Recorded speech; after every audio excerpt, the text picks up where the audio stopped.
They laughed the second she walked in. Not the light, polite kind, the cruel kind, sharp, dismissive, confident in its echo. To them, she didn't belong. And why would she? Emily stepped through the doors of the most intimidating gun store in the county, looking like she just missed her latte order. Her windbreaker was wrinkled, her canvas backpack faded with use, and her sneakers didn't squeak with swagger. They squeaked with wear.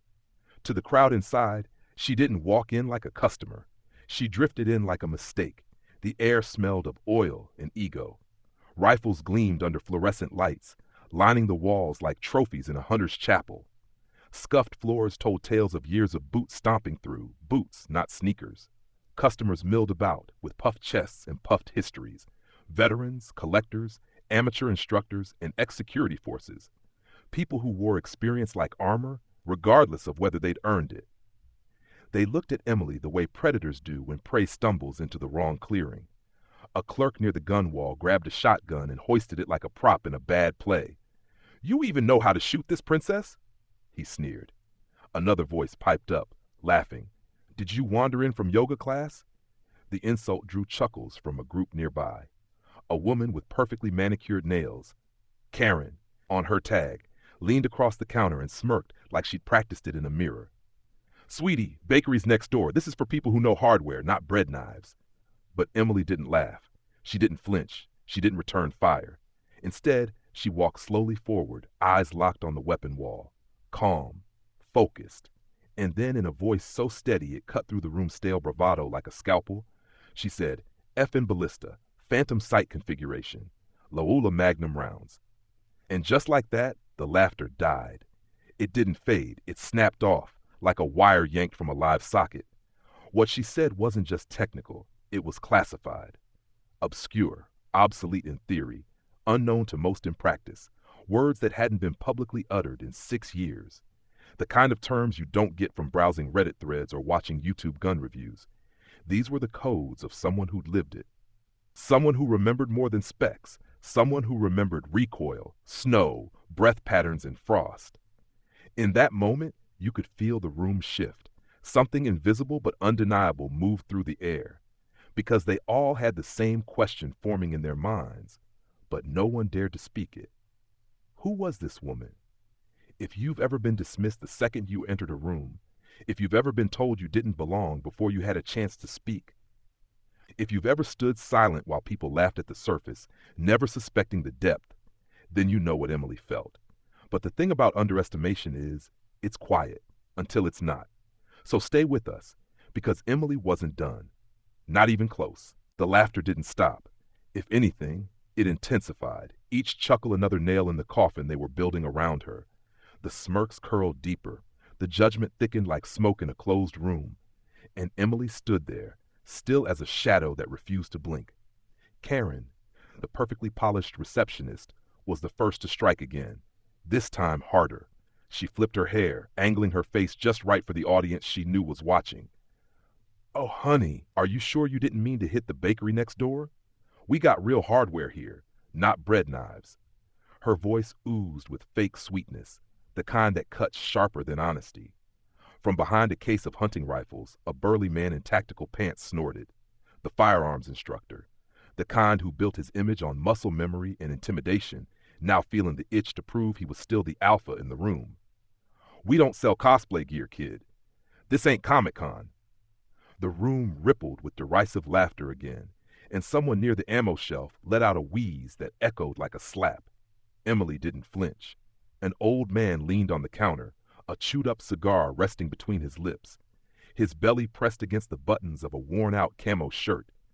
He'd made that store his second home, telling the same war stories on loop, just loud enough to drown out the silence of his own irrelevance.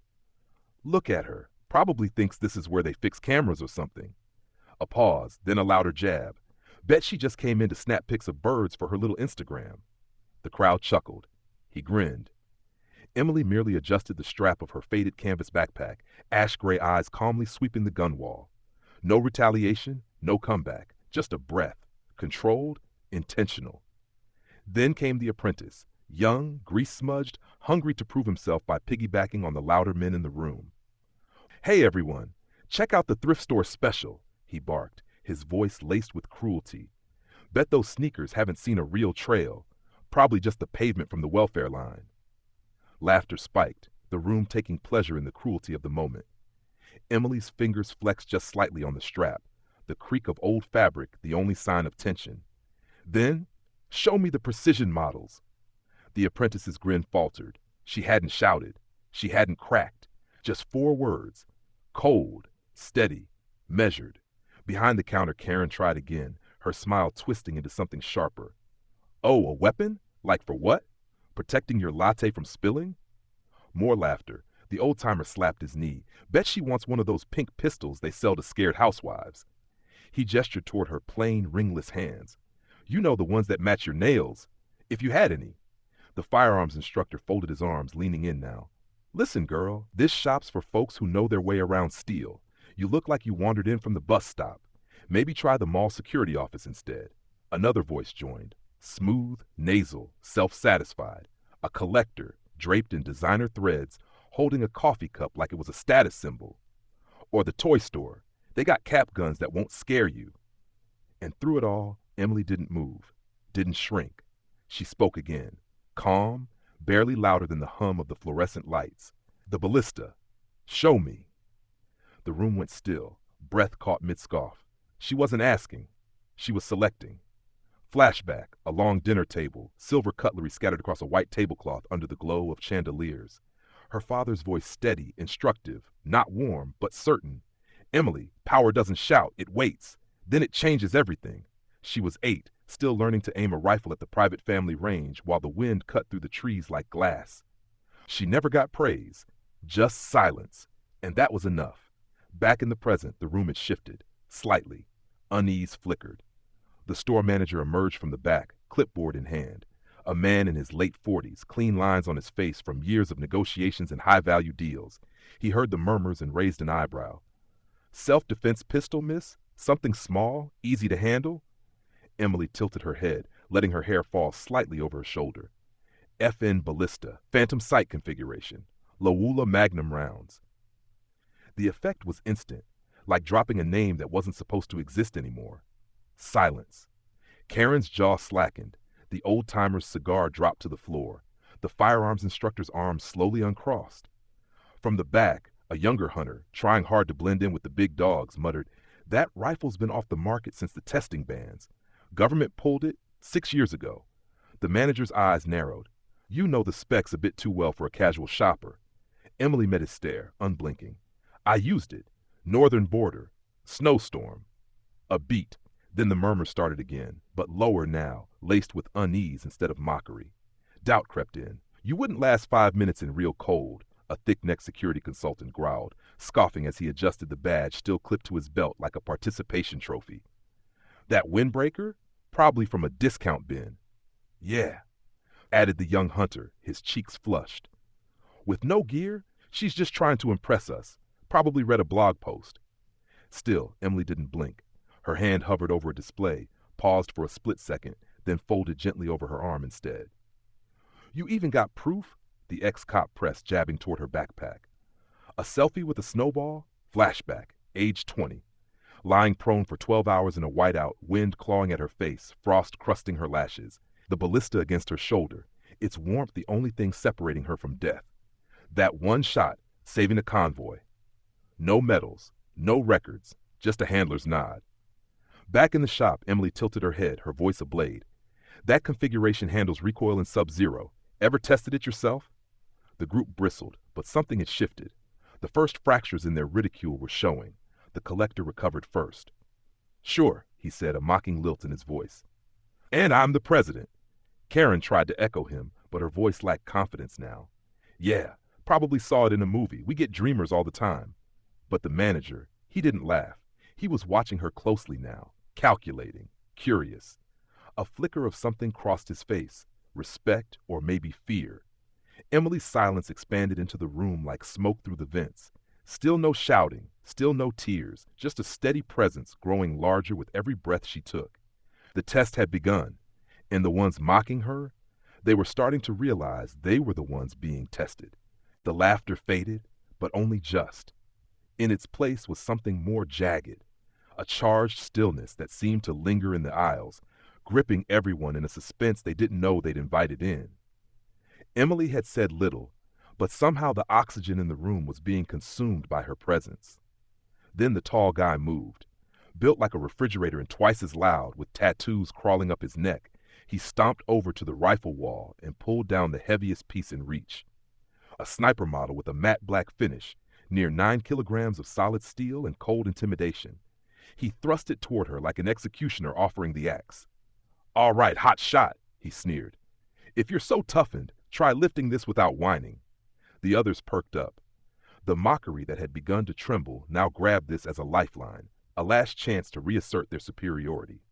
One of the hobbyists, mid-40s, soft-bellied, clinging to a memory of glory that never came, added, "With wrists that thin, she probably can't even lift the bolt." Laughter, forced, nervous.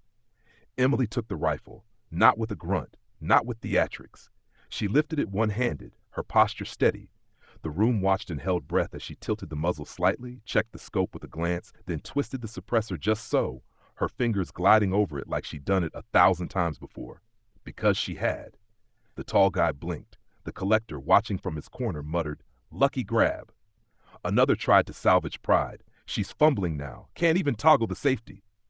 Emily's voice was calm. "I'm adjusting for wind drift. You ever use a triple sight system? It takes more than muscle." They didn't know what to say. Karen, the once smirking receptionist, tapped her pen again, but it was quieter now. Hollow. "Wind drift? In here?" She scoffed weakly, but her voice had no bite. Flashback. Her brother, the golden boy of the Morgan family, once challenged her on a snowy mountain retreat. "Lift that pack. Bet you can't." She had, easily. Then unpacked it piece by piece, methodically. Her father had nodded in approval. "That's the Morgan way. No show, just do." Back in the store, the silence was splitting. The blogger moved next. He had a microphone clipped to his hoodie and a phone on a gimbal. Opportunist to the core, he edged in, trying to capture this unraveling on live stream. "Adjusting for what now?" he asked, voice dripping with sarcasm. "Triple sight? Sounds like BuzzFeed for wannabes. You're bombing. Just log off." A gang of bystanders chuckled weakly, but no one laughed outright. Then came the test. The shop owner, grizzled, respected, and until now silently leaning on his veteran status, flipped the switch to activate the range in the back. A sleek demo setup behind bulletproof panels, shielded by 4 layers of military-grade glass. Target sat at 100 meters. He looked at her. "One shot," he said. "Don't embarrass yourself." Emily nodded. No flair, no bravado. She stepped up, lifted the rifle again, and in 2 seconds flat, breathed out, aimed, and squeezed the trigger. Ping, the crack echoed through the store. 4 panels, dead center. Red dot. Silence. No breathing, no shifting, just eyes. The mercenary in the back, a quiet mountain of a man with scars like tree bark, whispered. She didn't even use her eyes fully. It was instinct. The owner stared at the shattered glass. "Only one person ever pulled that off," he murmured. "But she disappeared years ago." Karen's pen stopped. The collector dropped his designer coffee. The tall guy looked at the floor. The instructor? He was sweating. Emily's face was blank, but her hand drifted to her backpack, brushing across the edge of a photo barely sticking out. Her, younger, at a dinner table in a modest dress while everyone else wore suits and diamonds. The life before the program. The life she was never meant to return to. Someone tried to speak. A survivalist with braided beard, ropes, bulging pockets full of gear rumbled from his corner. "A fluke. I've rigged tougher setups in my backyard." 2 hobbyists joined in, one with fogged-up glasses. "A fluke. She's cheating. That stance? Amateur hour." The survivalist raised a tool, threatening. "Rig your proof, lady, or crawl back to your bubble." Emily's breathing deepened. She said nothing, but on the table she placed a single bullet and spun it. The casing caught the light. As it rotated, a tiny etched symbol became visible, an emblem. "SPC-17 Ghost Program." The mercenary's jaw tightened. "That's a ghost tag," he whispered, stepping back. Murmurs exploded. Karen's fake nails clicked involuntarily. The instructor swallowed hard. The collector actually moved behind a rack. The silence wasn't mockery anymore. It was awe and fear. Flashback. After her first kill, she had stared at her own reflection in a cracked mirror of a safe house, blood speckled on her face. No medals, no fanfare, just a nod from a man with no name. She cleaned her face without trembling. Back in the present, a retired ranger, scars across his arms like hieroglyphs, limped forward. Used it in a storm? He growled. Bull, real operators don't show up looking like lost tourists. Then the salesman chimed in, oily voice rising. Bet she can't even tell a mag from a clip. Emily didn't respond. She reached into her pocket and placed a second object on the counter, a folded letter, embossed, sealed, marked Urgent Recall, Mission Class C, signed by the president. The blogger zoomed in, his fingers trembling. The instructor looked ready to vanish. The ranger blinked hard. Who are you really? Someone asked. Emily didn't smile. She didn't gloat. She whispered, I used to have no name. Now, I'm just a regular customer. The blogger's live stream comments were flooding with she's real, ghost confirmed, this is history. Even the tech snob with the scanner, a man who mocked others behind screens, ran a decryption from afar. Fake seal, he tried to say. But then his device short-circuited. The seal wasn't just real, it was encrypted beyond civilian tech. And outside, just then, a helicopter began to descend. The rotor blades slicing the air like the last chapter of a book finally arriving. The final crack. One that didn't shatter the glass. It shattered their illusion of power. For a long second, no one moved. Not a finger. Not a blink. The helicopter blades outside cut through the silence like a warning, their rhythm low and steady. The shop that had once crackled with ridicule was now frozen in place, as if reality itself had lagged trying to keep up with the gravity of what was unfolding. The silence was broken not by reverence, but by desperation. ID, barked the young clerk behind the counter. His voice cracked, the edge of his authority dulled by fear. Acne scattered across his cheekbones and chin, his neck flushed with embarrassment. We need proper identification. You can't just show up and... Emily didn't flinch. She pulled a thin silver card from her pocket, weathered at the edges. She held it out without a word. The clerk took it like it was a hot coal, glancing at the details before sneering. Expired. 8 years ago. This means nothing.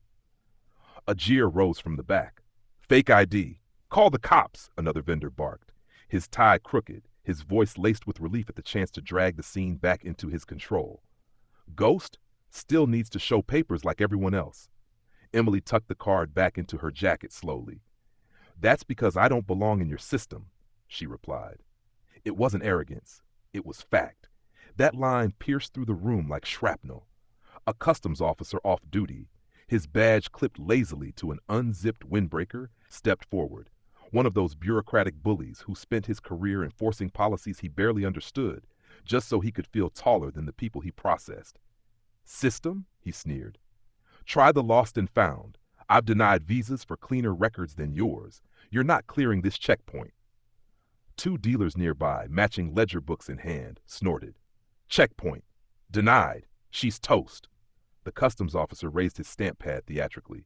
Last chance to back down or beg. The stamp hovered. Emily's gaze didn't move, but her thumb pressed lightly against the crease of the card in her pocket. A shimmer flickered from the embedded thread, a soft golden pulse. The stamp never dropped. Outside, the helicopter door opened. A tall man in a dark federal suit stepped out, walking with measured, deliberate control. His face unreadable, but his presence authoritative enough to silence not just the room, but the air itself. The wind from the rotors rushed through the shop windows, carrying dust and a sense of reckoning. He entered the shop. No fanfare, no announcement, just a small envelope in his hand, sealed in red and gold. He walked directly to Emily.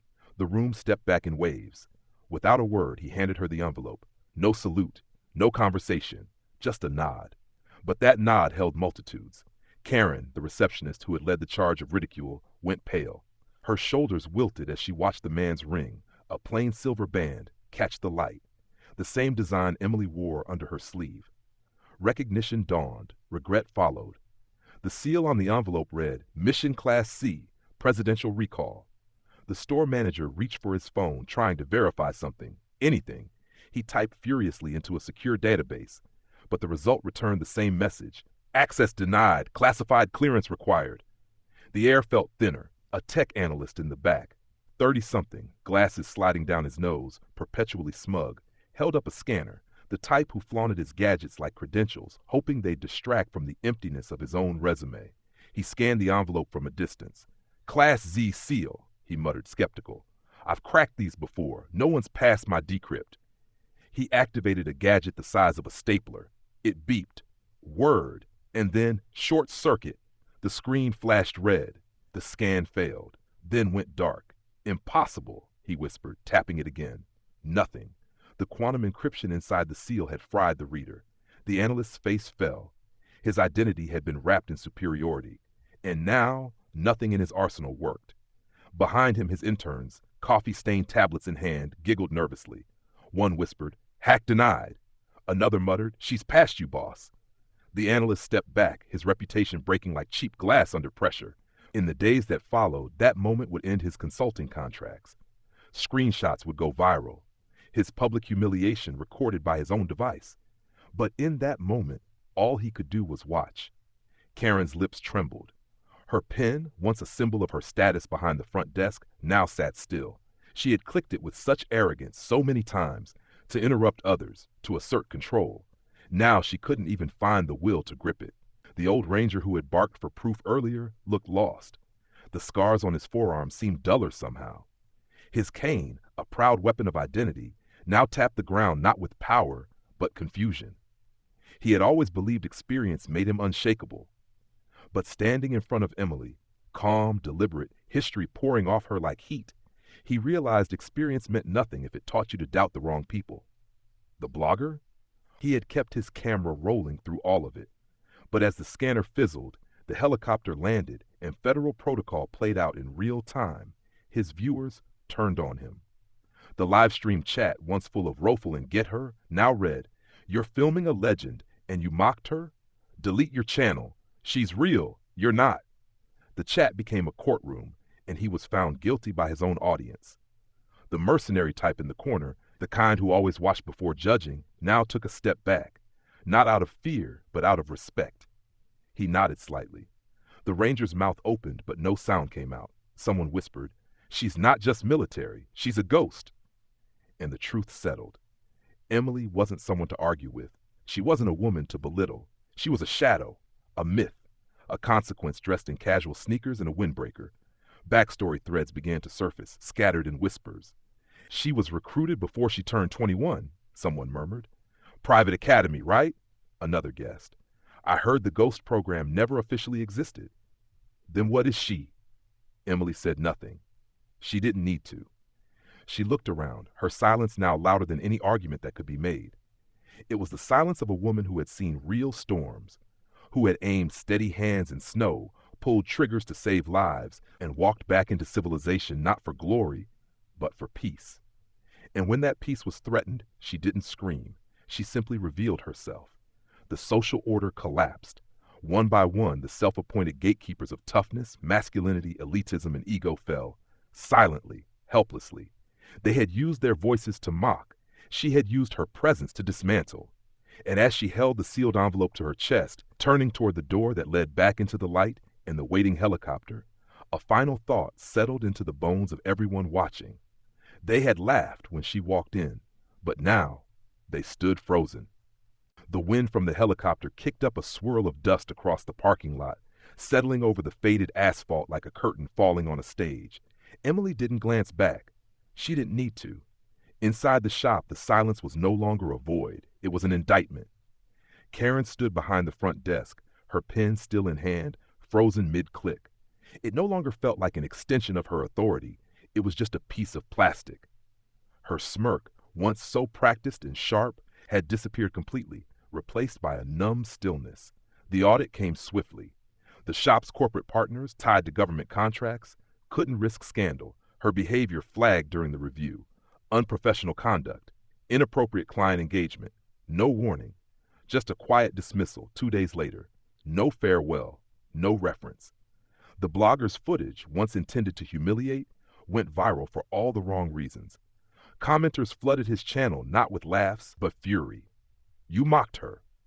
You don't deserve the views." Sponsors pulled out. His latest upload barely broke 100 views. Algorithms no longer favored him, just as his audience no longer forgave him. The instructor, Mr. Tactical Pants, faced worse.